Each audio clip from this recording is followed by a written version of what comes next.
So typically when we calculate probabilities using sample data, we don't actually use the normal distribution most of the time. Instead, we end up using the student t distribution. The student t distribution is very similar to the normal distribution, but in it's symmetric, it has basically this bell curve shape. But the t distribution differs by the degrees of freedom component, which the normal distribution doesn't have. The degrees of freedom, if it's very small, like 1, doesn't look very much like the normal distribution at all. The tails in particular are much larger. You have to go much further away from the mean in order to cut off the probabilities down to less than, let's say, 1%.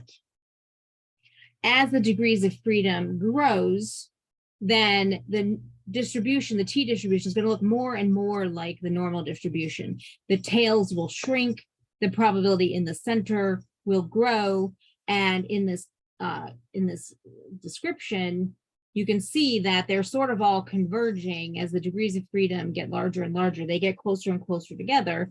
And in fact, as the degrees of freedom get very large, they tend to converge toward essentially a normal distribution. But when we're calculating confidence intervals later on, typically these tails are going to be very important. And so most of the time we're going to be calculating them with fewer degrees of freedom than would be approximately equivalent to the normal distribution. So being able to calculate probabilities with the t distribution is an important skill that you need to be able to do in Excel. And so what we're going to do is we're going to just calculate some t distribution values, some probabilities for specific thresholds. Think about your student t distribution values like your standard score. The numbers that we don't have means that are not centered at 0. All of our t distributions are assumed to be centered at 0. So essentially all we're working with is these multiples of the standard deviation. So we don't have to worry about inputting means and standard deviations. What we do have to worry about is putting in that degrees of freedom. So we're going to do some calculations in order to just practice doing the math in Excel. So what we're going to first calculate is the probability that our test score is greater than a particular single fixed value with different degrees of freedom. Now, just like with the normal distribution, there is a default t.dist function, which defaults to less than. But because the t distribution is used so frequently, you don't have to use the t.dist function. There's actually a right-tailed version of this t.dist function, which will automatically do the complement rule for you, the 1 minus part of the calculation. So we can look at it doing it both ways, but because the t distribution is used so frequently, there are special functions that we can take advantage of that we couldn't for the normal distribution. So let's go over to Excel and do this calculation.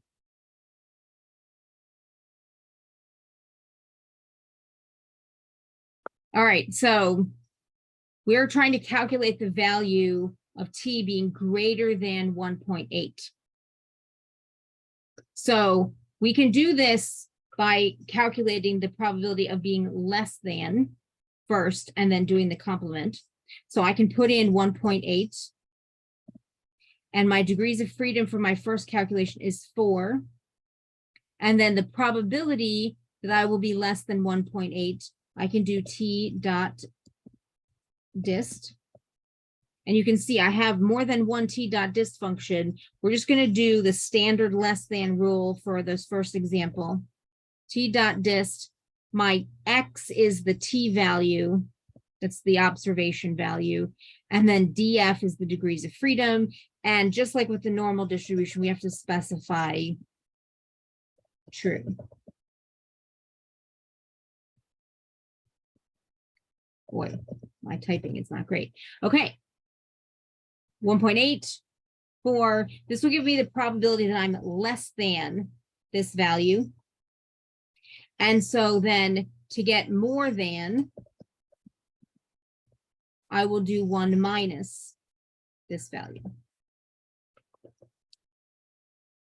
So that's the left-tailed version. But I actually want to be in the right tail. I want to be greater than 1.8. So I can actually do this directly. Calculate the probability that t is greater than, and I'm going to do that by plugging in a slightly different function, t.dist.rt. RT stands for right tail.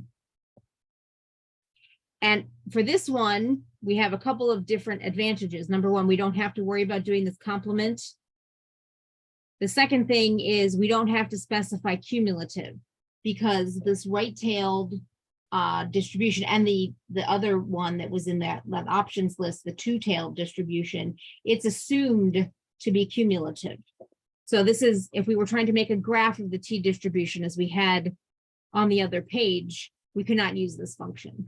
We would have to use the t.dist function. But again, typically we're calculating probabilities, and because it comes up so often, they gave us these special functions. And you can see that using the RT version, the right-tailed version of the t distribution function, I got exactly the same value I got from calculating the probability being less than and then doing the 1 minus the complements to get the complement. So these are the same values. So now what if I'm going to use the right-tailed to do the other ones, the right-tailed 1.8, but now I'm changing the degrees of freedom. The degrees of freedom I want for the second example was 16.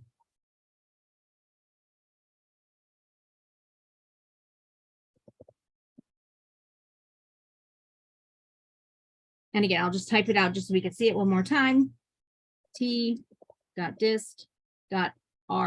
for the right tail, and then the observation value and the degrees of freedom. And what we can see is that because the degrees of freedom went up, the value in the tail went down.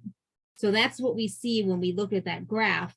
The tails are very high when the degrees of freedom is low, and they get smaller, they get more normal, they get closer to that baseline when the degrees of freedom goes up.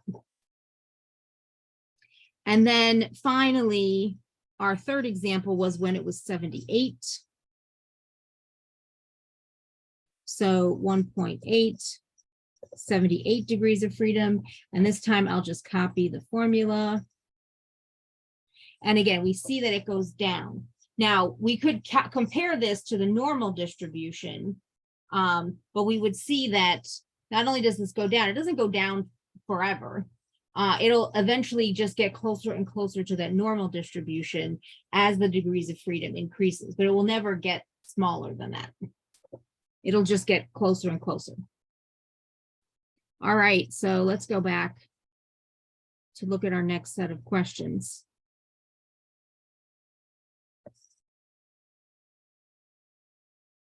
Now, the next thing that we want to calculate is going to be this one. We want to calculate being less than a particular value. In this case, we're in the left tail because it's a negative value. So negative 1.1 with 5 degrees of freedom. Now, because we're in the left tail, we don't actually have to worry about complements or using any special distribution. We just put in our negative 1.1. We put in our degrees of freedom, which in this case, the problem said 5. And then we calculate our t.dist, x, comma, 5. And then, because this is the base case that has the most flexibility, this one, the default, the construction has the true for cumulative. And so now we get 16%. So this makes sense. The right tail, we were at 7% when we were out at 1.8. But now with about the same degrees of freedom, now we're in the other tail, but we're not as far down the number line. We're not as far from the mean. And so the probability is higher.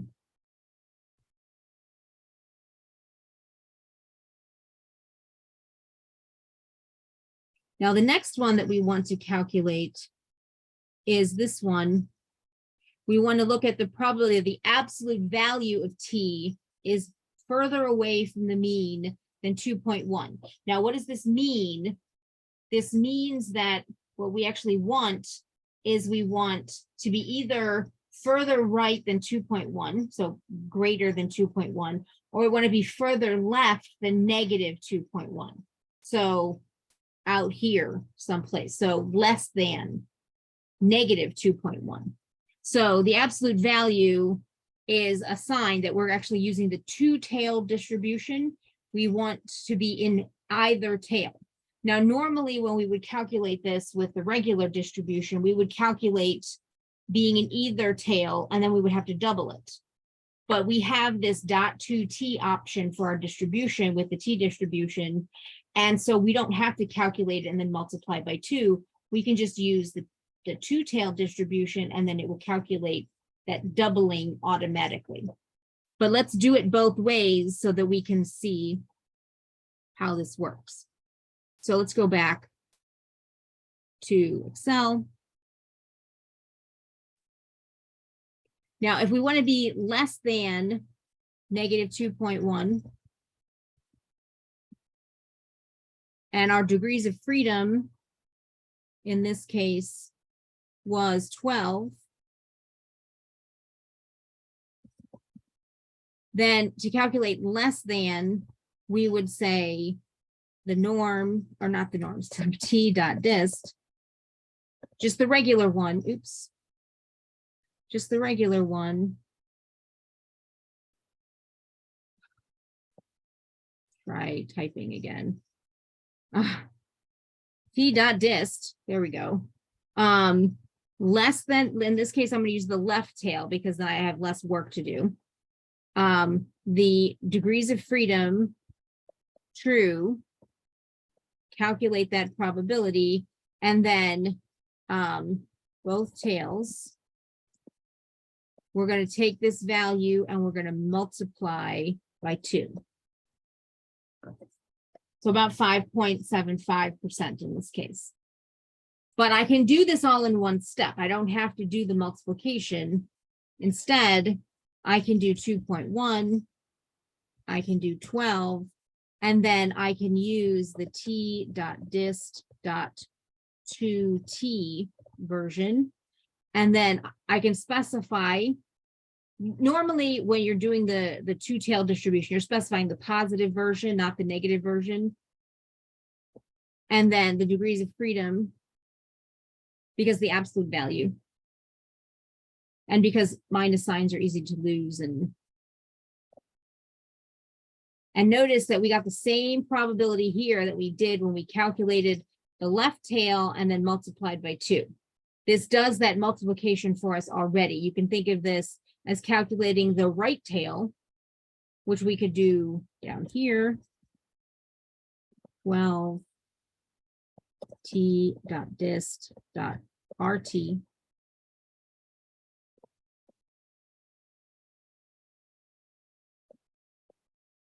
And then both tails, we would again multiply the right tail times 2. And so again, we got the same value, whether we did the left tail and multiplied by 2 or the right tail and multiplied by 2. We could do the right tail and left tail separately and then add them together if they're going to be the same thing. Or we can just save ourselves a little bit of hassle, not have to worry about the divide by 2. The multiply by 2 is already included in the two-tailed calculation.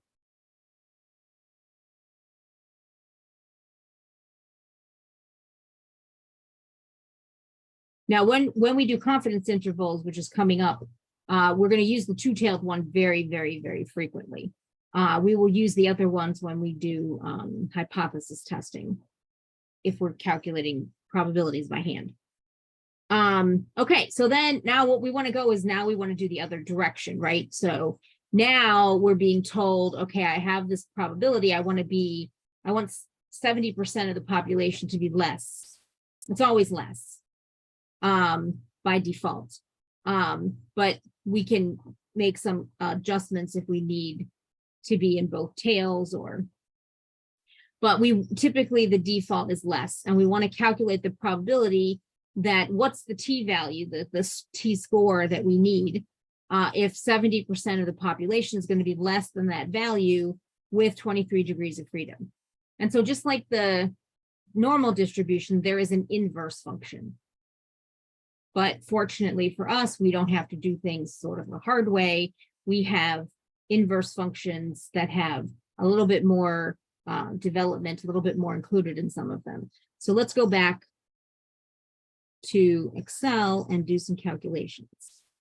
So this was 70%, 23 degrees of freedom. So in the probability case, we're going to put 0.7. In the degrees of freedom, we said that was 23. And we want to calculate the t-value. So this is the default left-tailed case. So we're going to calculate t dot, and notice it has right here, t dot inverse, INV.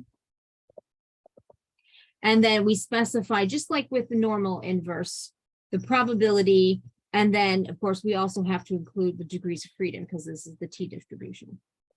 And if we calculate that, we get 0.53 as the t-value. So about half a standard deviation above the mean.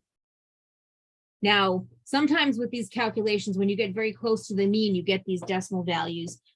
People will sometimes confuse them with probabilities or something. This is not a probability. This is the t-score is the number of standard deviations you are away from the mean.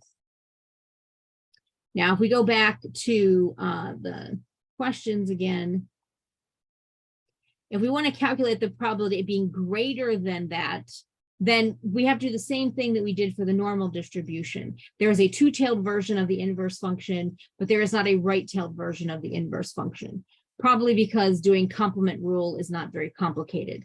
So if we want to be greater than, if we want to be 5% to be greater than our value, that means we need 95% of the population to be less than that value. And so we put in 95% into our calculation instead of 5%. So we're going to put in, again, we can use the percentages in Excel if we want, or the decimal version works fine. We said 41 degrees of freedom. And again, now we're going to do t dot inverse probability 41. And so now our t-score is 1.68. So it's 1 2/3 roughly standard deviations away from the mean to get that. Now, for the normal distribution, this value would be about 1.64. So this is pretty similar to what we would expect. It's still a little higher because the tails are a little larger. You have to go a little further away. But at 41 degrees of freedom, you're starting to get closer and closer to what you would expect from the normal distribution. And then we have one last one, which is the two-tailed case. And for the two-tailed case, again, we want to be the absolute value to be of our t-score to incorporate in this case, 1% of the population in the tail. So again, if we were calculating this sort of the old-fashioned way, we would have to figure out what's in each tail and then calculate the probability of being in, let's say, less than that tail or the less than the complement, which would be 0.5%, 0.005.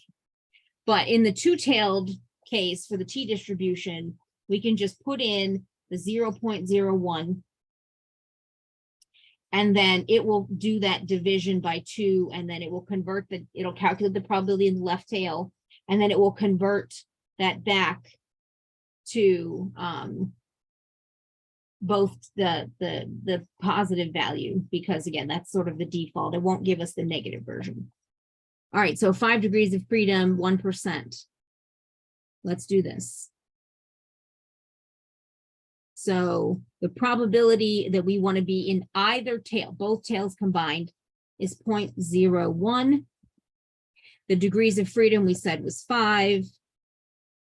And the t-score is going to be calculated by t dot inverse the probability and the degrees of, actually not T dot inverse. I forgot the 2T.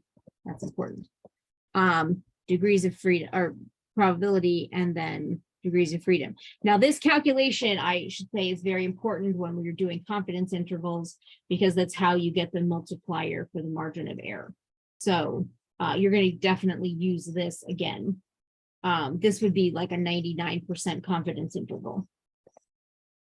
And then if we hit OK, we get 4.03. So in order to be way out there in the tails on 5 degrees of freedom, you've got to go 4 multiples of the standard deviation to get that probability down to 1% in the combined tails. That is a lot further than you would have to go in a standard normal distribution. Okay.